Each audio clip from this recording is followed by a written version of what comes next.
પુસ્તક એ જ્ઞાન, અનુભવો અને કલ્પનાઓનો ખજાનો છે. કાગળના પાના પર લખાયેલા શબ્દો માણસના વિચારોને જીવંત કરે છે.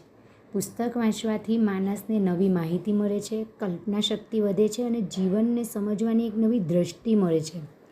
પુસ્તકને મિત્ર કહેવામાં આવે છે કારણ કે તે એકાંતમાં સાથ આપે છે, દુઃખમાં સંભાળે છે અને આનંદમાં નવી દુનિયા ખોલી આપે છે. શૈક્ષણિક પુસ્તકથી જ્ઞાન મળે છે, સાહિત્યિક પુસ્તકથી મનોહરતા મળે છે અને આધ્યાત્મિક પુસ્તકથી આત્માને શાંતિ મળે છે.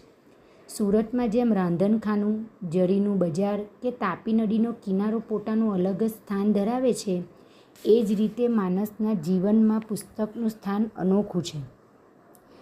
જે પુસ્તક એ માત્ર કાગળના પાના નથી, એ તો માણસના મન માટે પ્રેરણાનો ભંડાર છે.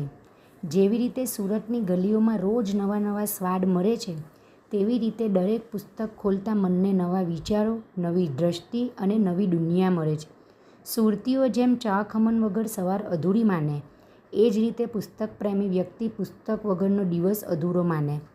પાના ફેરવતા એવો અહેસાસ થાય કે જાણે જરીના તાર એક એક ખીલીને આખું કાપડ ચમકાવતા જાય, એ જ રીતે પાનાની અંદરની લિપિઓ મનને પ્રકાશિત કરતી જાય.